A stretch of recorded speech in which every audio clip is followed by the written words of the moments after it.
আব্দুল্লাহ আল মারুফ নামে ঠেলা আছে। আসসালামু আলাইকুম রহমতুল্লাহি ওয়া বারাকাতুহু।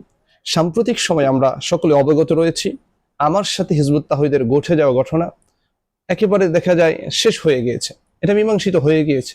কিন্তু জনাব হুসাইন মোহাম্মদ সেলিম সাহেব আমার ব্যাপারে যে মিথ্যা অপবাদ দিয়েছেন, যে মিথ্যা বর্ণনা করেছেন, লাইভের মধ্যে দাঁড়িয়ে দাঁড়িয়ে এই যে মিথ্যা কথাগুলি বললো যে বাইজিদ খান পন্নী নাকি তার উপরে ঈমান না আনলে আমরা কি মুসলমান হওয়া যাবে না, মিথ্যাবাদী, প্রতারক, জালেম। আপনি চ্যালেঞ্জ করেছেন, কোনো বক্তব্য দেখাতে পারবো কিনা। এই যে সাধারণ মানুষকে উস্কাই দিলা যে বাইজিদ খান পন্নীর প্রতি ঈমান না আনলে মুসলমান হওয়া যাবে না, এই কথা আমরা কোথায় বলেছি? আমাদের কোন বই আছে? আমার কোন বক্তব্যে আছে? উনার কোন বক্তব্যে আছে? দেখাও।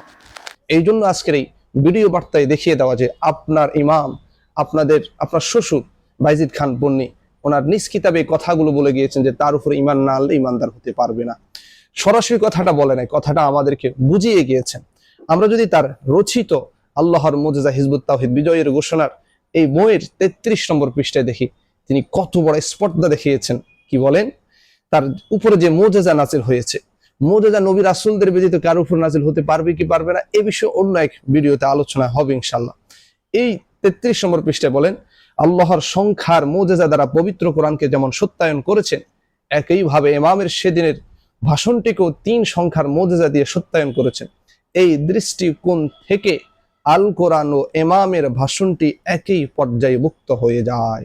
নাউজুবিল্লাহ। অর্থাৎ আল কোরআনের যেভাবে শানমান, তার মুজিজারও সেভাবে শানমান। এই জন্য আল কোরআনকে যদি কেউ কোনোভাবে অস্বীকার করে, কোনো অংশ অস্বীকার করে, সে তো কাফের হয়ে যাবে। এবার বলেন, যদি এই কথাটা এমন হয়, তাহলে তার মুজিজাকে অস্বীকার করলে সে কি কাফের? তাকে কাফের বলা হয় নাই? তাকে তো পৃথিবীর মুসলিমদেরকে অনেক জায়গায় কাফের বলা হয়েছে, এই জায়গায় তো কাফের বলা হয়েছে। স্পষ্ট আকারে না বললো বুঝা তো যায়। অথচ আল্লাহ তাআলা বলেন সূরা নিসা 56 নম্বর আয়াতে, ইন্নাল্লাযীনা কাফারু বিআয়াতিনা সাউফা নুসলিহিম নারা, নিশ্চয় যারা আমার কোরআনের একটি আয়াতকে অস্বীকার করবে তাদেরকে অচিরে আমি জাহান্নামে প্রবেশ করাবো। শুধু কি তাই, এই মুজিজাকে যারা অবিশ্বাস করবে তাদেরকে সেই জাহান্নামী বলে আখ্যায়িত করেছে। সে বলেছে যে নবী রাসূলদের উপরে, নবী রাসূলদের যে মুজিজা যারা বিশ্বাস করে না তারা জাহান্নামী। অর্থাৎ বিশ্বাস তো করে না, বেঈমানরা, ঈমানহীন যারা, তারা বিশ্বাস করে না। ঠিক অনুরূপ সেও বলে যে আমার মুজিজাকে যারা বিশ্বাস করবে না, ওই মূসা আলাইহিস সালাতু ওয়াস সালাম রাসূলের মুজিজার বিশ্বাস না করে যেভাবে কাফেররা কাফের হয়ে জাহান্নামে প্রবেশ করেছে, ঠিক অনুরূপ এই যুগেও তারা জাহান্নামে প্রবেশ করবে। আমরা যদি একই বইয়ের আল্লাহর মুজিজা হিজবুত তাওহীদের বিজয় ঘোষণা 56 নম্বর পৃষ্ঠার শেষে দিয়ে দেখতে পাই, তিনি লেখেন তাদের মধ্যে যারা এটা দেখার পর বিশ্বাস করে নাই তাদের অবস্থা কি হবে? অবশ্যই জাহান্নাম। যেমন মূসা আলাইহিস সালাতু ওয়াস সালামকে বললেন লাঠি দিয়ে সমুদ্রকে বাড়ি দাও, মূসা আলাইহিস সালাম বাড়ি দিলেন, সমুদ্র বিভক্ত হয়ে গেল। যে ইহুদিরা এই ঘটনা দেখলো, তারপরেও যারা মূসা আলাইহিস সালাতু ওয়াস সালাম এবং আল্লাহ সম্পর্কে অবিশ্বাস করবে, সন্দেহ করবে, তাদের কি অবস্থা হবে? অবশ্যই জাহান্নাম। 2 তারিখের ঘটনাও তেমনি ঘটনা। তারও কি বললো যে মূসা আলাইহিস সালামের মুজিজাকে তারা কারা বিশ্বাস করে না? যারা ঈমান আনে নাই। এর মানে আপনি যারা এই মুজিজাকে বিশ্বাস করবে না, তাদের ঈমান নাই, তারা জাহান্নামী। এই কথার দ্বারা কি বোঝা যাচ্ছে? শুধু কি তাই, তৎকালীন সময় আমরা জানি রাসূল সাল্লাল্লাহু আলাইহি ওয়াসাল্লামের যুগেও ঈমানদার নামে ঈমানদার ছিল, কিন্তু যারা কোরআনের উপর বিশ্বাস স্থাপন করে নাই, মুখে ঈমান ছিল, তারা মূলত ছিল মুনাফিক। এই মুনাফিক সম্পর্কে এই তার মুজিজাকে বিশ্বাস না করলেও সে কিন্তু মুনাফিক বলে ছেড়ে দিয়েছে। 63 নম্বর পৃষ্ঠায় বিস্তারিত কথা বলেছে যে 5% যদি কেউ বিশ্বাস না করে মুজিজাকে 5% মুনাফিক, 10% বিশ্বাস না করলে 10% মুনাফিক, 100% বিশ্বাস না করলে সে 100% মুনাফিক। এমন বলার পরে বলল, সে কিছু দূর এসে বলল হিজবুত তাওহীদে যারা সত্যকার ভেবে এসেছে তাদের জন্য জান্নাত নিশ্চিত। এবং 64 নম্বর পৃষ্ঠায় কথা বলেছে যে হিজবুত তাওহীদে যারাই আসবে তারা 2 শহীদের সওয়াব পাবে। নাউজুবিল্লাহ। এতগুলো শুধু ক্ষান্ত না, সেই যে বলল যে পুরা পৃথিবীর যত মুমিন মুসলিম রয়েছে সবাই হলো কাফের, সবাই হলো মুশরিক, সবাই হলো ঈমান হারা।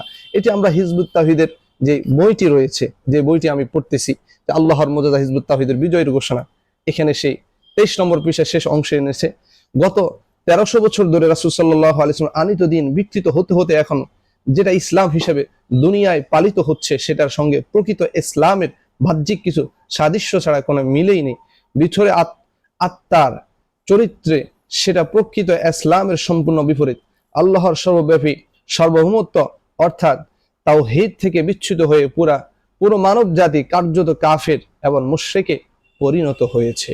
নাউজুবিল্লাহ। অর্থাৎ পুরা বিশ্ববাসীকে সে কাফের আর মুশরিক বানিয়ে ছেড়েছে। সেলিম সাহেব, এই কথা থেকে আপনি কি বুঝলেন? এই কথা থেকে এটাই বোঝানো হচ্ছে যারা হিজবুত তাওহীদে প্রবেশ করলো তারা মুমিন আর বাকি সবাই কাফের। অর্থাৎ আপনি যদি ঈমানদার হতে হয় হিজবুত তাওহীদে প্রবেশ করতে হবে, আপনি যদি মুমিন হতে হয় তাহলে হিজবুত তাওহীদে প্রবেশ করতে হবে। এটা তো আমার কথা না, এটা আপনার শ্বশুর আপনাদের গডফাদারের কথা। কি বলল? 9 নম্বর পৃষ্ঠা আল্লাহর মুজাজা হিজবুত তাওহীদের বিজয় ঘোষণার 9 নম্বর পৃষ্ঠা এসেছে যে আল্লাহর রাসূলের বিদায় নেওয়া 1400 বছর পার হয়ে গেছে।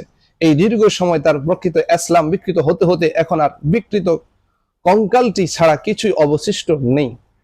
এমন সময় আল্লাহর রহমে এই জামানার ইমাম জনাব মোহাম্মদ বাইজিদ খান পন্নী আবার সেই হারিয়ে যাওয়া প্রকৃত ইসলাম বুঝতে পেরেছেন।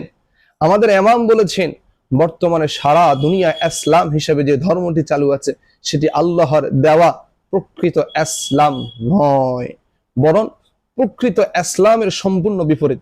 প্রকৃত ইসলামটা কি তাও তিনি মানব জাতির সামনে পেশ করেছেন। এখন প্রশ্ন হলো, তাহলে তিনি প্রকৃত ইসলামটা মানব জাতির সামনে পেশ করেছেন, অথচ এই যে 1300 বছর তিনি বললেন প্রকৃত ইসলাম নাই, অথচ রাসূল সাল্লাল্লাহু আলাইহি ওয়াসাল্লাম বলেছেন যে কিয়ামত পর্যন্ত একটি দল, লা তাযালু তায়ফাতুন মিন উম্মতি, যে আমার উম্মতের মধ্যে সর্বদা একটা দল হকের উপর অটল অবিচল থাকবে। যেদিন থাকবে না সেদিন কিয়ামত সংঘটিত হবে। বুখারী মুসলিম বর্ণনা। সেটা নিয়ে কি বলবেন?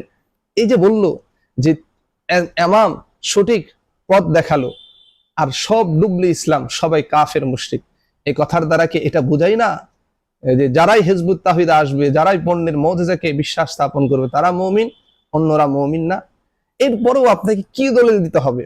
কারণ সূরা ফুরকানের মধ্যে আসছে, আর আইতা মান ইত্তাখাযা ইলাহাহু হাওয়া আফা আনতা তাকুনু আলাইহি ওয়াকিলা আম তাহসাবু আন্না আকতারাহুম ইয়াসমাউনা ওয়া ইয়াকিলুন ইনহুম ইল্লা কাল আনআমি বাল হুম আদাল্লু সাবিলা। আমি সেই দিন বলেছিলাম এরা গুমরাহী, এরা পশু পাখিও না, এরা জন্তুও না, কারণ এদের বুঝ সমঝ নেই। এই কথাগুলোর বলার পরেও একজন মুমিনের ঈমান কিভাবে থাকতে পারে? নিজেকে সুকৌশলে নবীর জায়গায় বসে রেখেছে।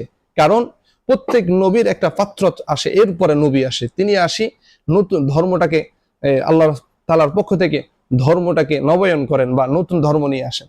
ঠিক একইভাবে নবুয়ত দাবি করে নাই, তবে সে 1300 বছর পরে ইসলাম শেষ হয়ে গেছে, নতুন ইসলাম বলে নতুন ইসলাম সে পেশ করেছে। সেলিম সাহেব ধমক তো দিলেন, এই করবেন সেই করবেন। এমন কোন জেলা নাই, এমন কোন উপজেলা নাই হিজবুত তাওহীদের শাখা নাই। তোমরা কোথায় যাবে? তোমরা ঢাকায় যাবে না, চিটাগাং যাবে না, তোমরা সদরে আসবে না, তুমি কি আমার বাড়ির সামনে আসবে না? তোমরা কি এক জায়গায় বসে থাকবে? তোমার অবস্থান শনাক্ত করতে মাত্র কয়েক মিনিটের ব্যাপার, তাহলে পালানোর কোনো পথ থাকবে না, পালাতে পারবে না, গ্রেফতার হবে। তার উপরে আমাদের সদস্যরাও তো আছে। এত ধমক দিয়ে কি করবেন? নিজের ঈমানটাকে বাঁচান, এই বইগুলো পড়েন, ওলামায়ে কেরামের সান্নিধ্যে যান, দেখবেন এগুলো ঈমান বিধ্বংসী কথা। আল্লাহ তাআলা আমাদের সকলকে ঈমান বিধ্বংসী এই কাজগুলো থেকে হেফাজত করুক। মিথ্যাবাদীদের উপর আল্লাহ লানত করবে।